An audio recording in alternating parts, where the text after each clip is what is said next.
नमस्कार शेतकरी मित्रांनो. नमस्कार. आज दिनांक 10 ऑगस्ट 2026 रोजी आपण तळेगाव शिवारातील आपले रावसाहेब पाटील देठे यांच्या SRT कपाशी पिकाची पाहणी करण्यासाठी आलेलो आहोत आणि या परिसरातून हे बहुसंख्य शेतकरी आपले या ठिकाणी आलेले आहेत.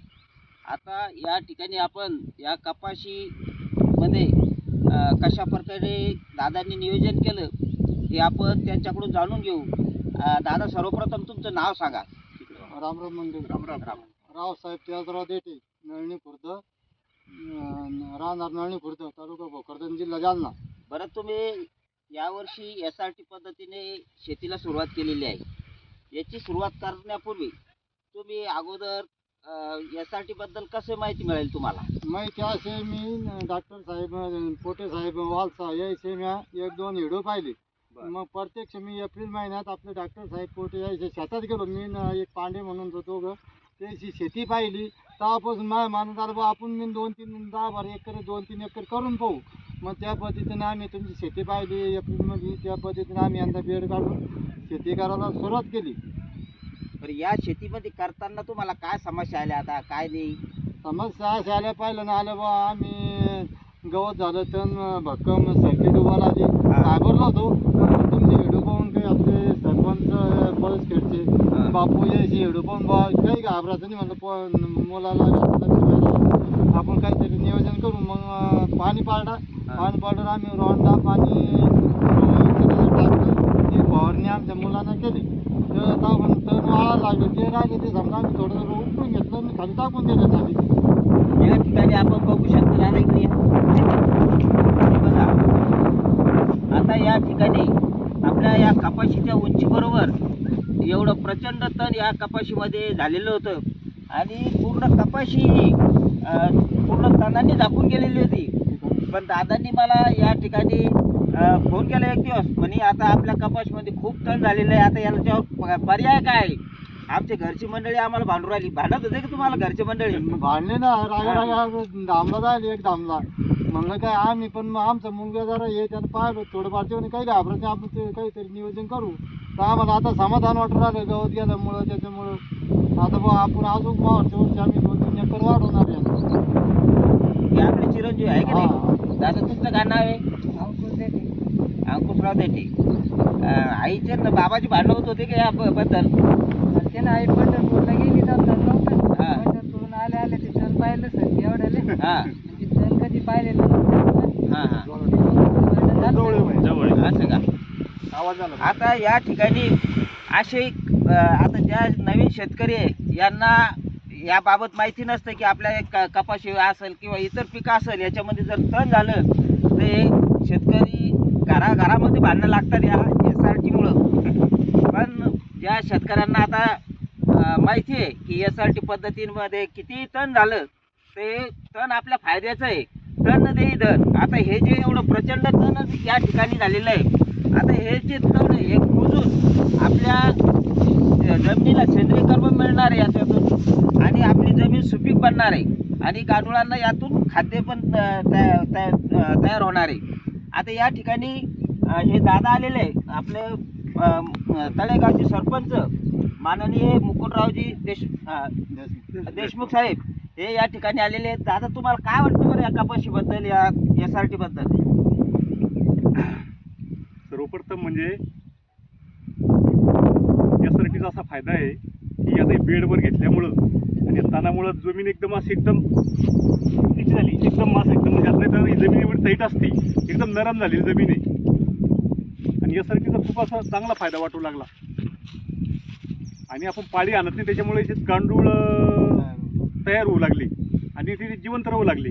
पाळी जर आणली असते आपण आता याच्यामध्ये तर याच्यातले गांडूळ मेले असते आणि मग आपली जमीन जी भुसभुशीत होऊ लागली ती झाली नसते. बरोबर. SRTचा हा फायदा आहे. या ठिकाणी आता याच गावचे हे विकासरावजी अण्णा कळम या ठिकाणी आलेले या कपाशी बघण्यासाठी. दादा, तुम्ही कपाशी लागवड केलेली आहे तुमच्या शेतात? किती एकर आहे? 8 एकर. 8 एकर आहे. बरं, त्याला निंदणी, क्रॉपणी, कोळपणी किती वेळेस केली तुम्ही? आतापर्यंत 3 वेळेस निंदणी झाली. हां.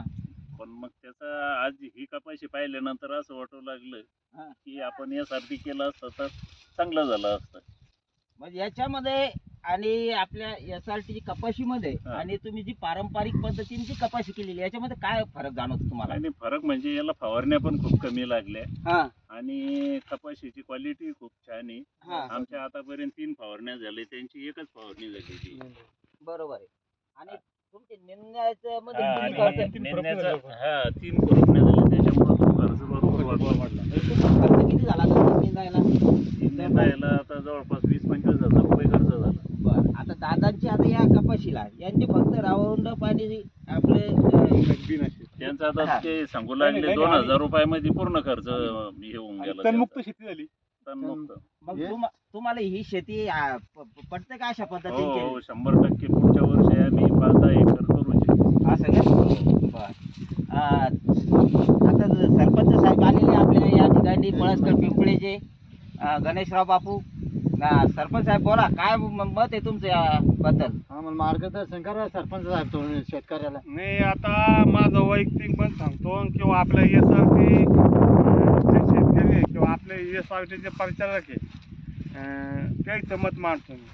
आता हे कळम साहेब जे म्हणले की बा पुढं मी 5-10 एकर करी, तुमचा जमीन किती आहे? 40 एकर. मग असं कोणी म्हणलं तुम्ही मी 40 एकर काही तुम्ही ऐका ना, तुम्ही काय म्हणले की बा मी 3 निंद्या केल्या, हा, वखर गोळ्या किती आणल्या? 3 वेळेस. मग आता तुम्ही समजा तुमचे घरचे बैल असेल माणूस असेल हा. की समजा तुमचं भाड्या नाही बा, आता 3 वेळेस वखर आता लोक आणला तुम्ही आणि अजून किती वेळेस आणणार आहे? अजून 2 वेळेस. 5 वेळेस. हो. तर तुम्ही भाड्याने केलं तर 5000 रुपये झाले हा, तुमचे. हा. आता तुम्ही 3दा निंदलं, हा. किती खर्च आला? जवळपास एका निंदीला 5000 रुपये धरून चालायचं. एवढा नका धरू. नाही, 62 नाही, नाही, आठ नाही. एकर ना 25,000 30,000 रुपये लागले ना. एकाच जाईल. हा, 1000 रुपये. 3दा निंदलं तर 3000. हा, हा. एका हजारात होत नाही तुमच्याकडे. बिहार समजून आलं काय? त्याच्याचमुळे तुम्हाला सांगू 5,000 राहिलो, रुपये. 5,000 रुपये खर्च आला. मग एकरी 5000 निंदायचा खर्च आला. समजा त्याच्या आयुष्यामध्ये हा, समजा 4 निर्णय होणार हा, आहे. हा. ते 4000 आणि हे 5,000. किती झाले?